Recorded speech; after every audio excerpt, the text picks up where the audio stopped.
Recently, protests have erupted across China, with people holding up white papers and shouting, "I'd rather die without freedom," and even chanting, "Step down from the Chinese Communist Party," and "Step down from Xi Jinping."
At about 1949, on November 24, a fire broke out in a high-rise residential building in the Jixiangyuan district of Urumqi. After receiving the alarm, the Urumqi Fire and Rescue Detachment rushed to the scene at the first opportunity to deal with it.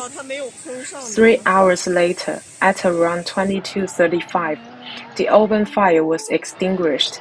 10 people died after being rescued. On November 25, an edited video in TikTok attracted everyone's attention, with the content pointing directly to the fact that the casualties caused by this fire were due to the fact that the escape roads and gates were locked because of the epidemic closure control. 大家请看，这是3单元的，也拿铁丝绑着呢。我从4单元把这个门开以后过来以后，我们逃生逃到3单元看守所哈，我们都过不去，看清楚。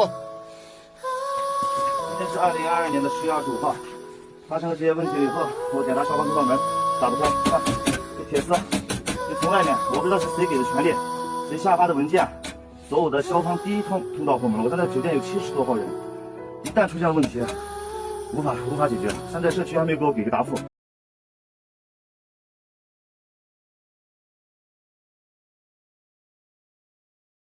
我是着火那栋隔壁单元的居民。刚开始只是听到消防车来的声音，还有喇叭声、人呼喊的声音，应该是人们在帮忙挪车。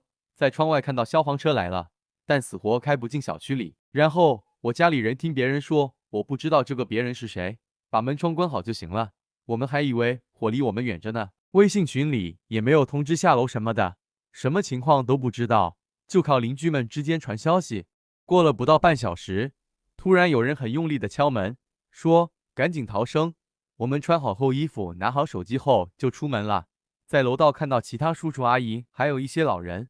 因为我们在的楼层挺高的，就在纠结要不要坐电梯。我阻止了他们坐电梯，在一群叔叔的带领下向上爬楼梯到了天台，从天台转移到了离着火点较远的单元，再坐电梯到了楼下。楼道里烟味很重，到了天台后我才稍微清醒了一点。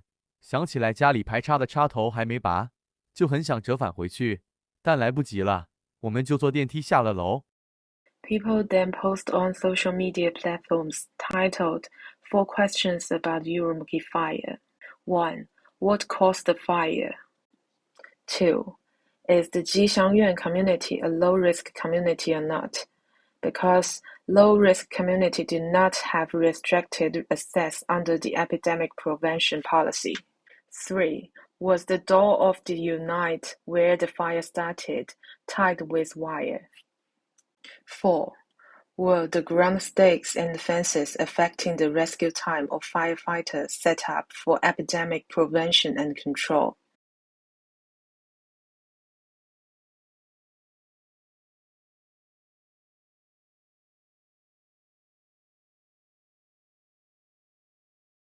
部分居民自防自救能力弱，对居住建筑中通往楼顶的第二安全出口位置不熟悉，火灾发生时未进行有效的扑救及时的逃生自救。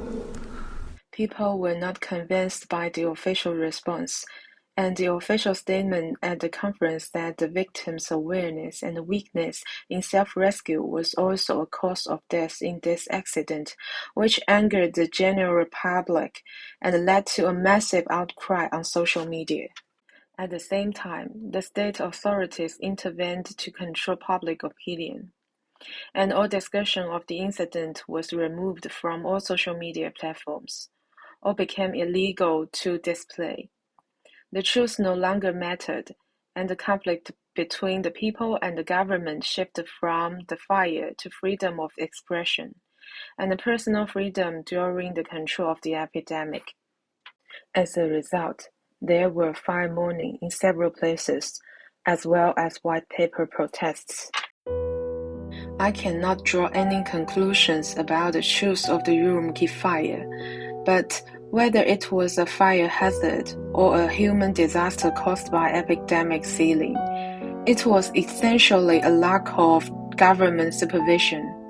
There's nothing wrong with the public exercising their right to scrutiny on the internet. And the government can legally control speech that consists of inflammatory and subversive statements, but deleting all of them is surely a violation of citizens' right to freedom of expression. No one is free from mistakes, and neither is the state. But mistakes have to be apologized for.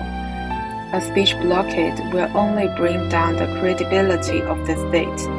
In the end, China will only suffer its own consequences.